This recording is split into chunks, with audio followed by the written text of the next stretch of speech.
સ્થિતિમાન વિશે આપણે ભણી ગયા છીએ। એના સિવાય બિંદુવત વિદ્યુત ભારના લીધે ઉત્પન્ન થતું વિદ્યુત સ્થિતિમાનનું સૂત્ર આપણે તારવ્યું છે। તો હવે આજનો જે ટોપિક છે એની અંદર આપણે વિદ્યુત ડાયપોલના કારણે ઉદ્ભવતું વિદ્યુત સ્થિતિમાનનું સૂત્ર તારવવાનું છે। ચેપ્ટર નંબર 1 ની અંદર આપણે વિદ્યુત ડાયપોલના કારણે વિદ્યુત ક્ષેત્રનું સૂત્ર મેળવ્યું છે। હવે અહીંયા આગળ આ જ વિદ્યુત ડાયપોલના લીધે ઉદ્ભવતું વિદ્યુત સ્થિતિમાનનું સૂત્ર આપણે મેળવવાનું છે। તો અહીંયા આકૃતિમાં દર્શાવ્યા અનુસાર કોઈ એક વિદ્યુત ડાયપોલ છે। આ વિદ્યુત ડાયપોલનું કેન્દ્ર O જે છે એ ઉગમ બિંદુ ઉપર રહે એ રીતે વિદ્યુત ડાયપોલને ગોઠવવાનું છે। ત્યારબાદ ઉગમ બિંદુ O અહીંયા આગળ આપણને આપેલું છે એ ત્યાં આગળ આ કેન્દ્ર વિદ્યુત ડાયપોલનું રહેલું છે। હવે આ જે વિદ્યુત ડાયપોલ છે એનો એક વિદ્યુત ભાર +q છે, બીજો વિદ્યુત ભાર -q છે અને બંને વચ્ચેનું અંતર 2a છે। કેન્દ્રથી એક સાઈડનું અંતર a થશે, કેન્દ્રથી બીજી સાઈડનું અંતર પણ કેટલું થશે? સ્મોલ a થશે અને આ વિદ્યુત ડાયપોલની dipole moment p that is equals to 2a into q થશે। એના સિવાય અહીંયા આગળ વિદ્યુત ડાયપોલ આપેલું છે તો વિદ્યુત ડાયપોલની દિશા -q થી +q તરફ રહેશે। હવે આ કેન્દ્ર જે વિદ્યુત ડાયપોલનું કેન્દ્ર આપેલું છે, વિદ્યુત ડાયપોલના કેન્દ્રથી p બિંદુ અહીંયા આગળ ક્યાંક એક દૂર એક p બિંદુ આવેલું છે તો વિદ્યુત ડાયપોલના કેન્દ્ર O થી તો p બિંદુ સુધીનું અંતર સ્મોલ r આપેલું છે। આ +q વિદ્યુત ભારથી p બિંદુ સુધીનું અંતર અથવા તેનો સ્થાન સદિશ કે જેને આપણે r1 ધારી લઈએ અને -q થી p વચ્ચેનું અંતર કે જેને આપણે r2 ધારી લઈએ। તો હવે આ p બિંદુએ +q વિદ્યુત ભારના લીધે ઉદ્ભવતું વિદ્યુત સ્થિતિમાન આપણે પહેલા શોધીએ। તો +q વિદ્યુત ભારના લીધે p બિંદુએ ઉદ્ભવતું વિદ્યુત સ્થિતિમાનનું સૂત્ર બરાબર આપણે આગળ જે ટોપિક ભણી ગયા એની અંદર બિંદુવત વિદ્યુત ભારના લીધે ઉદ્ભવતું વિદ્યુત સ્થિતિમાનનું સૂત્ર કયું હતું? તો V that is equals to kq/r। તો +q વિદ્યુત ભારના લીધે p બિંદુએ ઉદ્ભવતું વિદ્યુત સ્થિતિમાનનું સૂત્ર એને આપણે V1 નામ આપીએ તો V1 that is equals to k +q/r1 કેમ કે વિદ્યુત ભાર એની પરનો +q છે, બંને વચ્ચેનું અંતર કેટલું છે? r1 છે। આ જ રીતે -q વિદ્યુત ભારના લીધે p બિંદુએ ઉદ્ભવતું વિદ્યુત સ્થિતિમાનનું સૂત્ર તે થશે V2 તો V2 that is equals to કયો વિદ્યુત ભાર લેવાનો છે? -q લેવાનો છે, બંને વચ્ચેનું અંતર કેટલું છે? r2 છે। સો V2 that is equals to k into -q/r2 એટલે કે -kq/r2 ઓકે। તો અહીંયા આગળ આપણને આ +q અને -q વિદ્યુત ભારના લીધે p બિંદુ આગળ મળતું વિદ્યુત સ્થિતિમાન બંને મળી ગયું છે। તો હવે કુલ વિદ્યુત સ્થિતિમાન કેટલું? તો સંપાતપણાના સિદ્ધાંત અનુસાર V that is equals to V1 plus V2 થશે। ઓકે, આપણી જોડે બંને V1 અને V2 બંનેની કિંમત છે બરાબર। તો અહીંયા આગળ બંનેની કિંમતો મૂકતા V that is equals to kq/r, V2 that is equals to -kq/r2 બંનેની અંદર kq કોમન છે, kq કોમન કાઢી લઈશું તો 1/r1 -1/r2 થશે અને આપણે ઇક્વેશન નંબર 1 નામ આપીશું। સારું, હવે અહીંયા આગળ જો આકૃતિની અંદર આ +q વિદ્યુત ભાર જે આપેલો છે તેનાથી અહીંયા આગળ OP રેખા છે એની ઉપર હું એક લંબ દોરી લઉં છું। OP ઉપર +q વિદ્યુત ભારથી એક લંબ દોરું છું। હવે જ્યારે હું આની ઉપર આ લંબ દોરીશ તો એક આ ત્રિકોણ બની ગયો। કયો ત્રિકોણ બન્યો? તો ત્રિકોણ QOM। આ ત્રિકોણની અંદર તમે જોશો ને તો અહીંયા O થી 4 આટલો ખૂણો જે છે ને આપણે થીટા ધારી લઈએ। આને જો આપણે લંબ ધારી લઈશું તો આ જે લંબ દોરેલો છે તો આ જે ખૂણો બનશે એ કેટલો બનશે? 90 ડિગ્રી બનશે। જો આ ખૂણો 90 ડિગ્રી બનતો હોય તો આ શું થશે? કર્ણ થશે। કયો કર્ણ થશે? O + Q એ કયો થશે? કર્ણ થશે। જો આટલો ખૂણો થીટા હોય તો આ સામેની બાજુ થશે અને આ શું થશે? પાસેની બાજુ થશે। તો ત્રિકોણ OQN માં QN લંબ OP આપણે અહીં આગળ લઈએ છીએ બરાબર। એની ઉપર આપણે શું કરીએ છીએ? લંબ લીધેલો છે। સારું, તો હવે આ ON બરાબર કેટલા? બરાબર, અહીંયા આગળ આપણે લંબ લીધો છે એને આપણે n નામ આપી દઈએ તો આ ON જે છે ON બરાબર કેટલા? તો હવે મારે ON શોધવા છે તો એ ON શોધવા માટે આખું અંતર કેટલું છે? O થી તો P સુધીનું અંતર r છે પ્લસ Q થી P સુધીનું અંતર કેટલું છે? r1 છે. આકૃતિમાં જોશો તો તમને ખ્યાલ આવશે કે r જે છે r1 કરતા કેવા છે? મોટા છે. પણ જ્યારે હું પ્લસ Q થી n ઉપર લંબ લઈશ ત્યારે શું થશે? હવે આ n થી p અને પ્લસ Q થી p સુધીનું અંતર સરખું થઈ જશે. તો હવે અંતર કયું બચ્યું? તો આટલું અંતર કેટલું છે મારે શોધવું છે. એનો મતલબ કે આ ON મારે શોધવા છે. હવે આ બંને અંતર સરખા થઈ ગયા. ટોટલ અંતર કેટલું છે? r છે. હવે આટલેથી આટલું અંતર કેટલું થઈ ગયું? r1 થઈ ગયું. તો ON જે છે એ કેટલું થશે? r r1. આટલું જે બચ્યું છે એને આપણે કહીશું r r1. હવે આટલેથી n થી તો p સુધીનું અંતર કેટલું થઈ જશે? r1 જેટલું જ થઈ જશે. આખું અંતર r થાય તો n જે છે એ થશે r r1. જો અહીંયા ઓકે સારું. પણ મારે જે અહીંયા આગળ એની પાસેની બાજુ એટલે કે cos θ શોધવા છે. બરાબર? તો આ cos θ that is equals to what? Okay so અહીંયા આગળ આ ખૂણો જે છે એ θ બને છે. મેં તમને કીધું કે આ સામેની બાજુ અને આ પાસેની બાજુ છે. તો cos θ શોધવા માટે આપણે શું કરીશું? પાસેની બાજુ ભાગ્યા કર્ણ. પાસેની બાજુ ભાગ્યા કર્ણ. પાસેની બાજુ એટલે કે ON અને કર્ણ એટલે કે OQ. તો cos θ that is equals to ON upon OQ. તો આની પરથી હું ON ને સૂત્રનો કરતા બનાવી દઉં તો ON that is equals to OQ into cos θ. પણ OQ that is equals to what? એ કેટલું છે? તો આટલું અંતર જે છે એ સ્મોલ a છે. તો OQ એટલે કે a થશે into cos θ. હવે ON that is equals to r r1 પણ છે અને ON that is equals to a cos θ પણ છે. બંનેને આપણે સરખાઈ દઈએ. બંને સરખાઈ દઈએ તો r r1 that is equals to a cos θ. Okay r1 ના સૂત્રનો કરતા બનાવી દઈએ. તો પહેલા તો r1 ને આ સાઈડ લઈ જઈએ, a cos θ ને અહીંયાથી આ સાઈડ લઈ દઈએ તો r1 that is equals to r a cos θ. Okay હવે અહીંયા આગળ જો આ બંનેમાંથી હું r ને કોમન કાઢી નાખું, આ બંનેમાંથી r ને હું કોમન કાઢી નાખું તો r1 that is equals to r into 1 a upon r cos θ થશે. સારું. હવે અહીંયા આગળ બંને બાજુ વર્ગ લેતા r1 નો square that is equals to r square into 1 a upon r cos θ whole square આખાનો વર્ગ. સારું. અહીંયા આગળ x y નો સ્ક્વેર અવયવ જે છે એ પાડી દઈએ તો r square 1 2a cos θ upon r plus a square upon r square cos square θ. Okay, x y whole square that is equals to x square minus 2xy plus y square અવયવ પાડી દીધા છે. પણ અહીંયા આગળ આ a square અને r ની જો હું વાત કરું તો r ની સરખામણીમાં a જે છે ખૂબ જ નાના છે. જો અહીંયા આગળ r કેટલા છે તો o થી p બિંદુ સુધીનું અંતર r છે. એની સરખામણીમાં a ખૂબ જ નાના છે. જે ખૂબ જ નાના હોય તો a square upon r square બરાબર આ જે પદ જે છે એની અંદર આપણે 0 મૂકીએ. જો આ અહીંયા આગળ 0 મૂકી દઈશું તો r1 નો square that is equals to r square into 1 2a cos θ upon r. હવે આ જે છે એને સમીકરણ નંબર 2 આપી દઉં છું. સમીકરણ નંબર 2 માં બંને બાજુ આપણે વર્ગમૂળ લઈ લઈએ.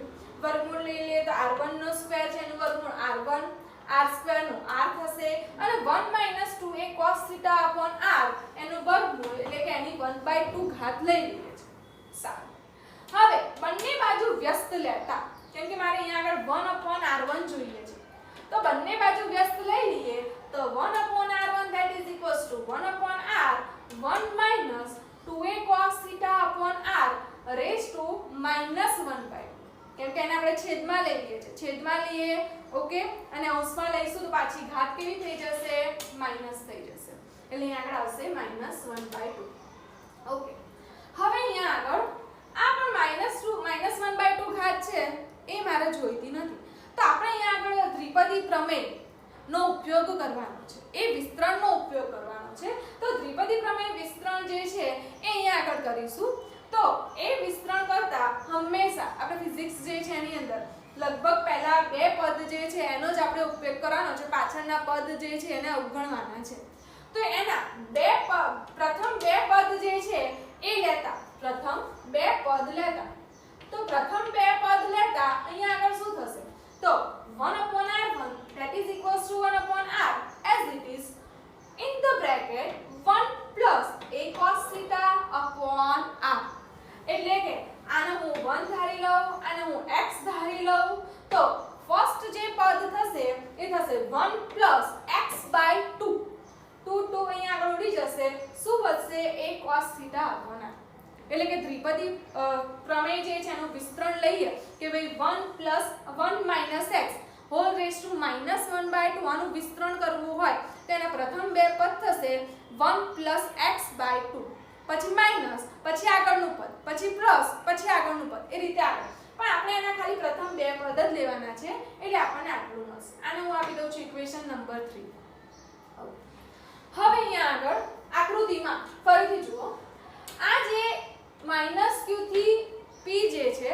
એની ઉપર O બિંદુથી હું ફરીથી એક લંબ લઈ લઈશ એને હું m નામ આપી દઉં છું હવે આની ઉપરથી હું અહીંયા આગળ એક લંબ લઈ લઉં છું એને હું m નામ આપું છું ત્યારે હવે અહીંયા આગળ તમે જોશો તો આ જે છે આ ખૂણો θ બને છે તો આ ખૂણો પણ કેટલો થશે θ જ થશે તો હવે આ -qm that is equals to કેટલો તો આ -qm જે છે એ મારે શોધવાના છે તો ચલો હવે અહીંયા આગળ હવે આ r કરતા r2 કેવા થશે મોટા થશે r કરતા r2 કેવા થશે મોટા થશે જ્યારે હું o થી m ઉપર લંબ દોરીશ ત્યારે હવે o થી p અને m થી p વચ્ચેનું અંતર કેવું થઈ જશે સરખું બંને r જેટલું જ હશે તો -qm જે છે એ કેટલા થશે તો -qm that is equals to r2 r થશે ઓકે તો અહીંયા આગળ -qm that is equals to r2 r પણ એની અંદર cos theta that is equals to કેટલા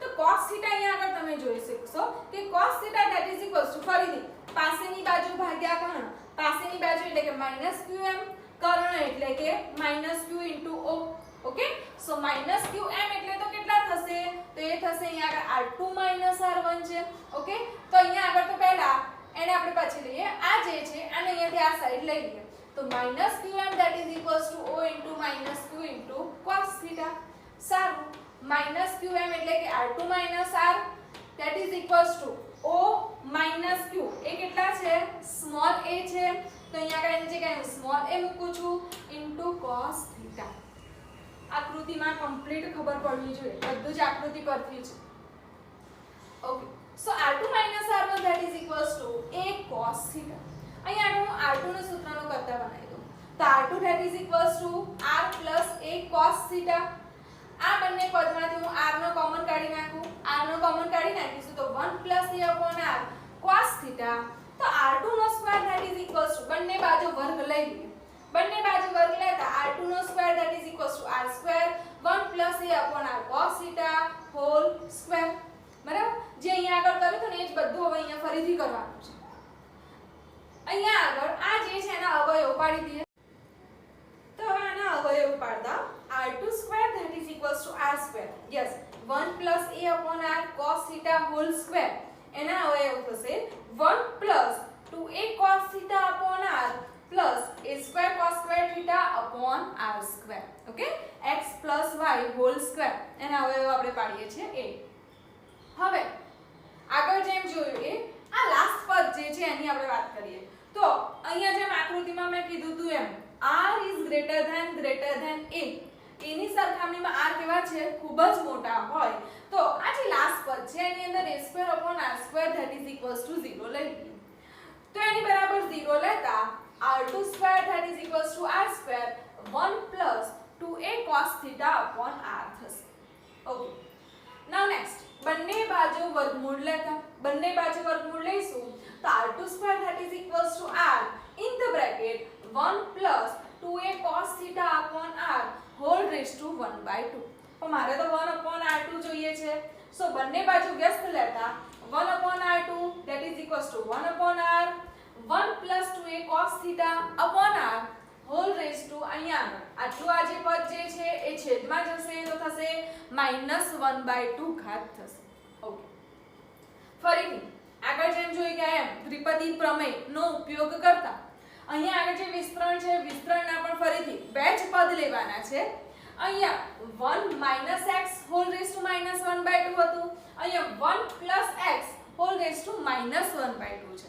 તો એના જ્યારે આપણે અહીંયા આગળ વિસ્તરણ એનું કરીશું તો વિસ્તરણના પ્રથમ બે પદ જે છે એ આવશે 1 x/2 1 x/2 plus dash dash dash. પણ આપણે ખાલી બે જ પદ લેવાના છે એટલે અહીંયા આગળ બે જ પદની વાત કરીશ કે 1 x whole raised to -1/2 that is equals to 1 x/2. હવે અહીંયા x that is equals to શું છે 2a cos theta upon r by 2 ભાગ્યા 2 છે તો અહીંયા 2 ઉડી જશે તો પ્લસ ની જગ્યાએ માઈનસ એટલે કે 1 a cos theta upon r. તો આ થશે આપણું ઇક્વેશન નંબર 4.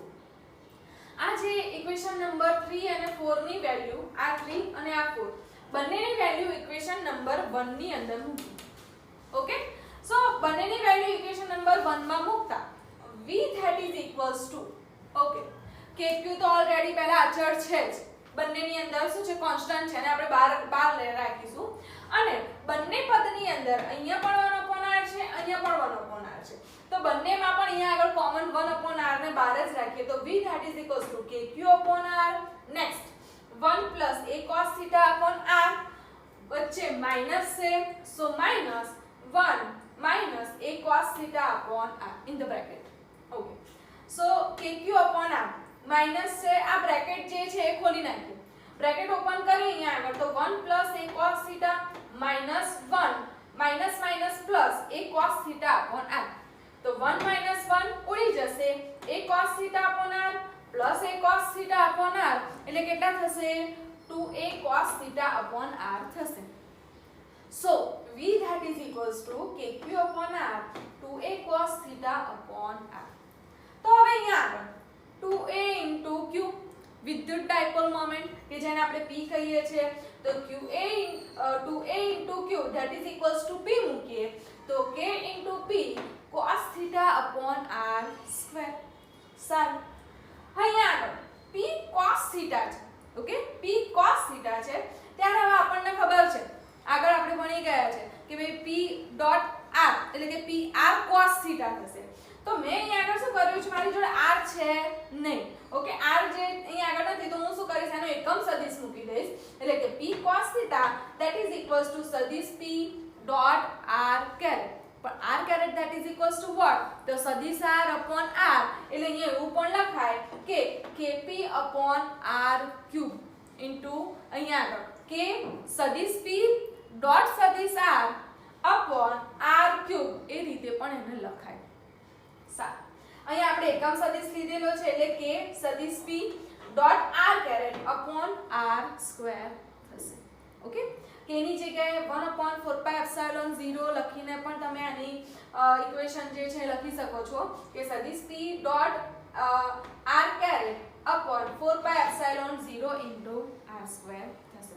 એનો મતલબ એવો થયો કે વિદ્યુત ડાયપોલના લીધે ઉદ્ભવતું વિદ્યુત સ્થિતિમાન જે છે એ 1/r² અનુસાર ઘટે છે અને બિંદુવત ડાયપોલ જે છે બિંદુવત વિદ્યુત ભારના કારણે ઉદ્ભવતું વિદ્યુત સ્થિતિમાન એ 1/r અનુસાર ઘટે છે એવું કહેવામાં આવે છે.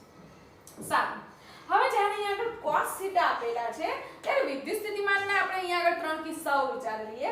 ફર્સ્ટ કે જ્યારે p અને r બંને એક જ દિશામાં હોય. જો p અને r બંને એક જ દિશામાં હોય તો θ that is equals to 0 degree.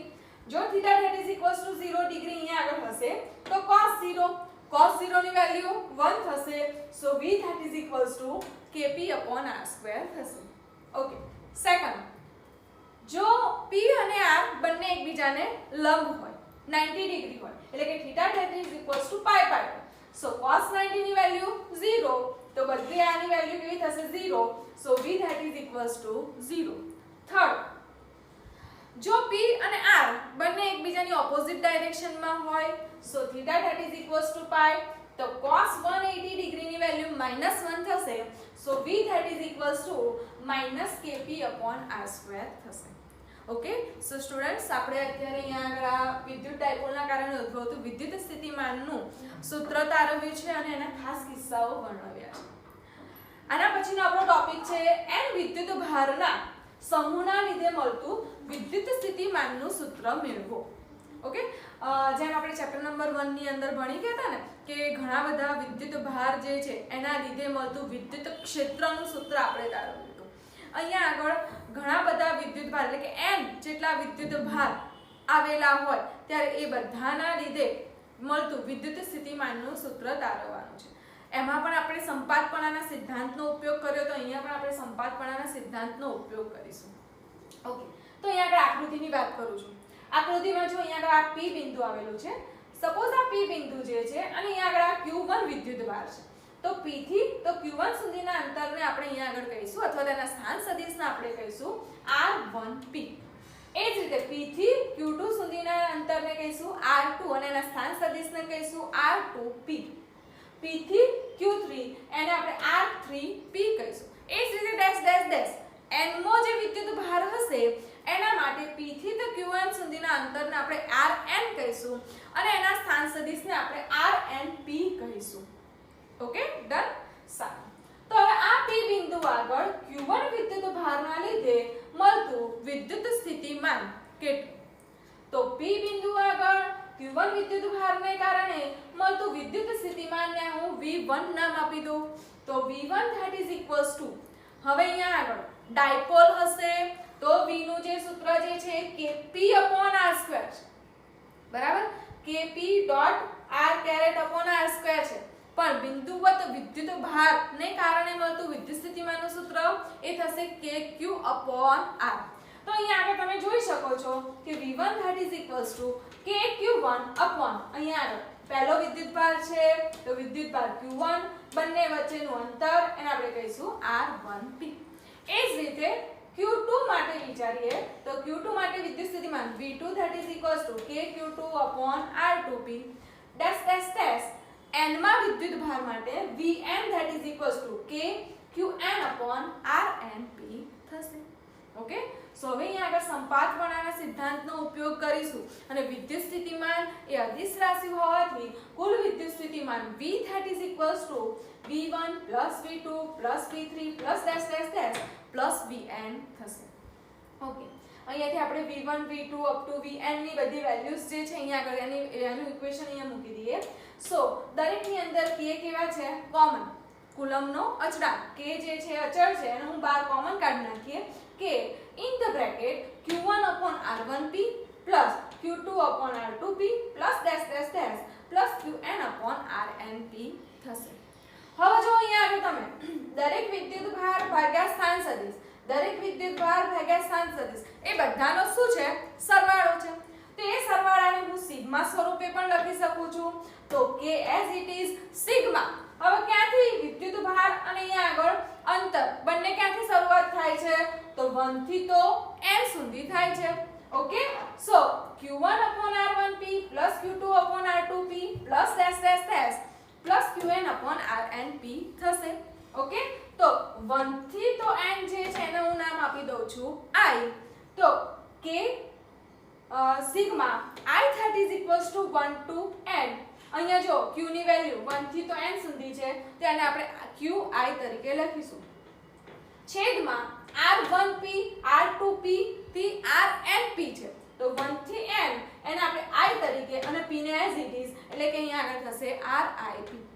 તો ભાઈ આ જે છે આખાનું સમેશન એ આ રીતે લખાય કે V that is equals to K sigma I that is equals to 1 to n Qi/RIP થશે.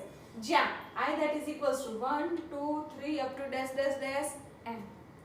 ઓકે, હવે જો આપણે ઉગમ બિંદુની સાપેક્ષે આ P બિંદુ લઈએ, ઉગમ બિંદુની સાપેક્ષે P બિંદુને લઈએ તો ઉગમ બિંદુની સાપેક્ષે P નો સ્થાન સદિશ થશે R. જો P નો સ્થાન સદિશ R હોય તો અહીંયા એનો સ્થાન સદિશ RIP that is equals to લખાશે સદિશ R minus RI એટલે કે એનું વિદ્યુત સ્થિતિમાનનું સૂત્ર થશે V that is equals to K sigma I that is equals to 1 to n Qi/ સદિશ R minus RI. તો આ થશે અહીંયા આગળ n વિદ્યુત ભારના સમૂહના લીધે મળતું વિદ્યુત સ્થિતિમાનનું સૂત્ર. ઘણા બધા તમને વિદ્યુત ભાર આપેલા છે, n જેટલા વિદ્યુત ભાર આપેલા છે, બરાબર. એનો સરવાળો એટલે કે આપણને સિગ્મા સ્વરૂપે એનું સૂત્ર મળશે. સો સ્ટુડન્ટ્સ, આજે આપણે બે થિયરી ભણ્યા છે. એક વિદ્યુત ડાયપોલના કારણે ઉદ્ભવતું વિદ્યુત સ્થિતિમાનનું સૂત્ર તારવ્યું છે અને બીજું n વિદ્યુત ભારના સમૂહના કારણે ઉદ્ભવતું વિદ્યુત સ્થિતિમાનનું સૂત્ર તારવ્યું છે. ઓકે, સો આપણે નેક્સ્ટ ટોપિક જે છે નેક્સ્ટ લેક્ચરમાં મળીશું. Thank you.